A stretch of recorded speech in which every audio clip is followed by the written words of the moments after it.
Salut à tous. Alors, je fais une première vidéo maintenant pour vous parler du subjonctif. J'ai pris cette décision de vous faire des petites vidéos pour aider un petit peu tout le monde avec la grammaire. Ça permet toujours de garder un maximum de temps pour pouvoir discuter naturellement pendant les classes. Donc, parlons un peu du subjonctif. Ça faisait un moment que je voulais en parler. On va parler de pourquoi on utilise le subjonctif et de comment on le forme. On ne va pas parler des détails pour ce qui est de on utilise le subjonctif quand il y a la phrase bla bla bla et ensuite on fait bla bla bla. On va pas faire ça, on va seulement parler des grandes idées générales qui montrent, qui constituent ce subjonctif. Alors d'abord, pourquoi il existe? Il y a des langues où il n'y a pas de subjonctif et les gens n'ont aucun problème de compréhension dans ces langues. Si je prends le chinois, le subjonctif n'existe absolument pas, il n'y a d'ailleurs même pas de temps et les gens se comprennent sans problème. Si on prend aussi l'anglais, il n'y a presque plus de subjonctif en anglais. Il est assez rare et assez facultatif finalement. Et donc, on peut tout à fait se comprendre sans subjonctif. Même en français, admettons, on pourrait former des phrases avec une grammaire qui ignorerait l'existence du subjonctif. On comprendrait à 100%, mais c'est perçu comme un mauvais français. Si un Français parle comme ça, on va penser qu'il manque d'éducation. Si un étranger parle comme ça, on va penser que son niveau de langue n'est pas suffisant, qu'il n'a pas suffisamment étudié, qu'il doit encore apprendre. Les gens vont avoir une réaction un peu de rejet en général. Quand on entend une phrase sans subjonctif, la réaction c'est souvent comme ça. Donc, pourquoi on l'utilise? Il y a des idées générales. Le subjonctif, c'est un peu le domaine de l'imaginaire. Au même titre, tout comme de la même façon que le conditionnel, on parle d'un monde qui n'existe pas vraiment. Mais le conditionnel, on l'utilise beaucoup pour parler d'un monde imaginaire, alors que le subjonctif, il est connecté, il est lié à ce qui se passe dans notre tête. Je précise, si vous dites un sentiment avec une structure spécifique, bien sûr, vous allez le dire au subjonctif. Ce sentiment, bien sûr, ça se passe dans votre tête. Ce n'est pas quelque chose de concret. Vous ne pouvez pas le toucher. Ça se passe à l'intérieur. Donc, c'est un subjonctif. Si vous dites une obligation, est-ce que l'obligation est réelle ou est-ce qu'elle se passe réellement dans votre tête? En général, quand on dit il faut que je, c'est quelque chose qui se passe dans notre tête. C'est un subjonctif. Le doute, la peur, le désir, toutes ces choses qui se passent dans le monde de l'imaginaire. Donc, en français, si on imagine que mes mains ici ou mon poing est le monde réel, on a un petit bonhomme qui est sur ce monde, il est dans le concret, il n'est pas au subjonctif. À un moment donné, il pourrait lever un pied, S'il lève ce pied, eh bien, il a encore un pied dans la réalité. Ce ne sera pas du subjonctif. Souvent, on va utiliser un futur simple dans ce cas. On est dans par exemple, un futur où il y a quelques incertitudes, des choses pas certaines, mais on est encore ancré dans le présent. À partir du moment où on s'envole en haut de ce monde, on est dans le monde de l'esprit, on peut entrer dans le conditionnel ou dans le subjonctif. Bon, ça c'est l'idée générale, abstraite, mentale. Ensuite, on a besoin de structures fixes quand on parle au subjonctif. On ne peut pas l'utiliser dans n'importe quelle situation. Et c'est pour ça que je pense qu'il est relativement facile si on le compare à d'autres modes ou à d'autres temps. Je le compare souvent à l'imparfait et le passé composé. Pour l'imparfait et le passé composé, c'est deux choses complètement différentes, bien sûr, avec le subjonctif, mais je trouve que les temps du passé sont très difficiles en français parce qu'ils dépendent de la situation. Donc, en fonction du moment ou de la situation dans laquelle vous utilisez le passé, vous allez parler à l'imparfait, une situation, une une habitude, une description, ou vous allez parler au passé composé, une action ponctuelle.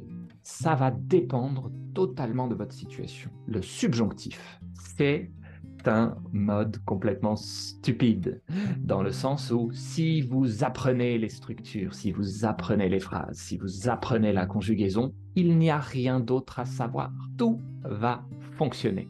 Donc, vous apprenez, pas de problème. Vous n'avez pas appris, vous allez être stressé et vous allez penser « Qu'est-ce que c'est que le subjonctif? Je ne veux pas en entendre parler, j'aimerais arrêter, j'aimerais trouver des moyens de ne pas l'utiliser. » Ce n'est qu'une question d'apprentissage. Vous devez l'étudier, vous l'avez étudié, tout se passe bien. Je dis souvent que le subjonctif, c'est comme le chinois. Vous avez appris, tout se passe bien. Vous n'avez pas appris, vous ne savez pas écrire, bien sûr, voilà. Attention aussi aux petits points du sujet. Pourquoi j'ai écrit ça? J'entends souvent « je veux que je prenne »,« je veux que je fasse »,« je veux que je » ou ça me paraît bien comme exemple « je veux que je ». Le sujet se répète. Pourquoi on utiliserait un subjonctif dans cette situation? Je veux que je plus subjonctif. On met un que, on répète un sujet, on ajoute un subjonctif. On a ajouté 3 difficultés. Alors qu'on pourrait dire « je veux » plus infinitif, prendre. On n'a besoin de rien. On n'a besoin de rien d'autre. Ça n'a pas de sens. C'est une complication complètement inutile. Donc, on ne le fait pas. Le subjonctif va intervenir si le sujet change. Je veux que tu prennes. Je veux que tu fasses attention. Le sujet change, on l'utilise. Parfois aussi, j'entends il faut qu'il. Pourquoi on utiliserait le subjonctif si on dit il faut qu'il? Le premier il n'est pas une personne, c'est un peu comme un it en anglais. Le deuxième il est une personne, il faut qu'il fasse attention. Donc, ce serait comme de dire c'est nécessaire que cette personne fasse attention. Le sujet est différent. Voyons voir un peu maintenant la formation. On a parlé de pourquoi il existe, quelques idées générales de « ah, maintenant je dois l'utiliser ». Parlons un peu de la mécanique. On a des verbes ici qui sont irréguliers au présent. Au présent. Le verbe boire, nous buvons, ils boivent. Le verbe prendre, nous prenons, ils prennent. Le verbe mettre, nous... Ah, je fais une petite faute là, qu'est-ce que c'est que ça? Xavier. Hop, nous mettons, ils mettent. J'ai déjà anticipé la mise en place du subjonctif et donc j'avais déjà mis un subjonctif alors que c'est nous mettons au présent. Bon, c'est le direct, c'est des choses qui arrivent. Donc nous mettons, ils mettent. Le verbe venir, nous venons, ils viennent. Bien, on a besoin de connaître le nous et le il au pluriel au présent pour pouvoir former le subjonctif. Regardons un peu les terminaisons. Je vous ai mis e, es, e pour je, tu, il. Ensuite, il y a le ENT pour il ou elle au pluriel. Il ou elle avec un S. Ils mettent, donc ce fameux ou elles mettent, cette fameuse troisième personne du pluriel.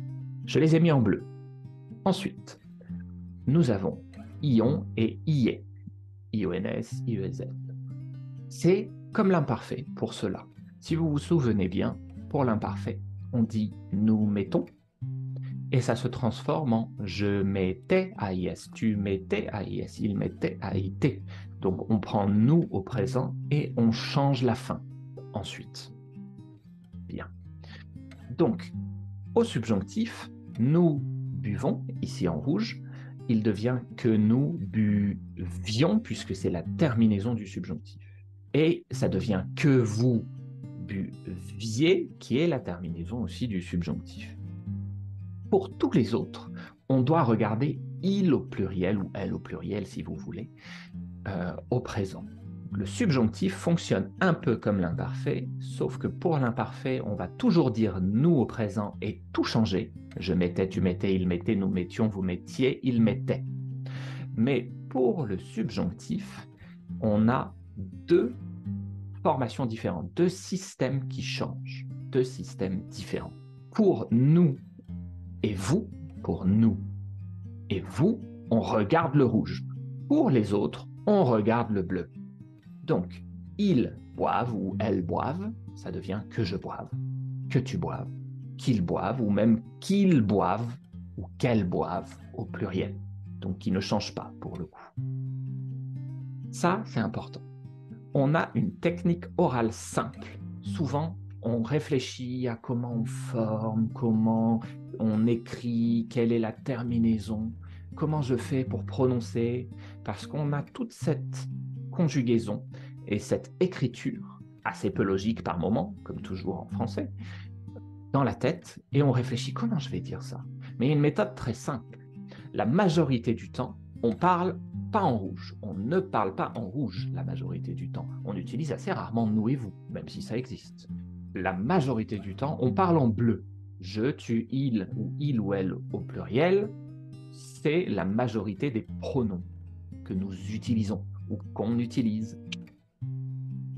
Donc, comme la majorité du temps, on parle en bleu, la chose la plus importante que je dois savoir, c'est par exemple le elles au pluriel au présent. Quand je dis elles boivent, je n'ai qu'à garder cette prononciation en tête. Je vais un peu me bander les yeux et je vais dire, je ne vais pas regarder comment c'est écrit avec le ENT, etc. Et je me dis, tiens, c'est elles boivent au pluriel. Et donc, il faut que je boive. Il faut que tu boives. Il faut qu'ils boivent. Il faut qu'elles boivent. Ça ne change pas. La prononciation est rigoureusement la même. Elle est identique, absolument identique. Donc, si vous voulez rapidement progresser en subjonctif, vous apprenez il, elle, troisième personne du pluriel pour tous vos verbes irréguliers et vous avez la prononciation déjà dans votre tête. Et au moment où vous allez vous dire, tiens, il faut que, c'est un subjonctif. Mon verbe, c'est prendre. Il faut qu'il mette ou il faut que je mette. Il faut que je prenne. Il faut que je boive. Il faut que je vienne. Ça, c'est la méthode la plus rapide pour parler efficacement au subjonctif. Ensuite, on a quelques irréguliers.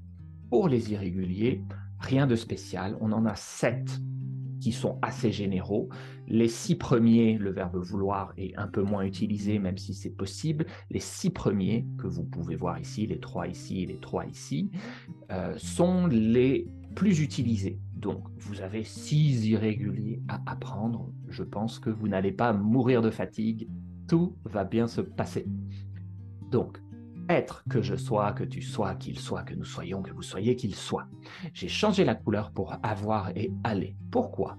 Parce que l'écriture ici peut être un peu déstabilisante. On va dire que j'ai, que tu es, qu'il est, que nous ayons, que vous ayez et qu'ils aient. Donc la prononciation, c'est est. Pour le verbe aller en rouge, c'est la même prononciation que si vous frappez un Français. Frappez. Vous frappez un Français comme ça, il va faire « Aïe, tu me fais mal, arrête, aïe ». Le verbe aller se prononce donc « aille » au subjonctif. Il faut que j'aille, que tu ailles, qu'il aille. Attention, j'ai changé la couleur également ici, où j'ai mis plutôt en gras pour le nous et le vous, puisque ce n'est pas « aillons », c'est « allions ». Donc, que j'aille, que tu ailles, qu'il aille, que nous allions, que vous alliez, qu'ils aillent. Donc, on prononce le « L » pour le « nous » et le « vous ». Ensuite, pas de difficulté, faire se transforme en « face », savoir se transforme en « sache », exactement comme à l'impératif, et pouvoir se transforme en « puisse ». Ensuite, il y a aussi le verbe « pleuvoir ». Cette année, au moment... c'est pas tout à fait cette année. Au moment où j'enregistre cette vidéo, on est en 2023. Et en 2022, en France, malheureusement, on a eu une sécheresse vraiment terrible. Et toute l'année, avec ma petite tête de nordiste qui n'aime pas la chaleur, j'étais à espérer que la pluie arriverait. Et je disais donc, il faut vraiment qu'il pleuve. Il faut qu'il pleuve. J'aimerais que la pluie arrive. J'aimerais qu'il pleuve. Voilà. Et le verbe falloir se transforme en faille. Il est assez rare. Si vous voulez vraiment économiser vos efforts, concentrez-vous sur les 6 premiers verbes. L'idéal est de tous les savoir, bien sûr. Bon, je vous dis à bientôt pour une autre vidéo, les amis.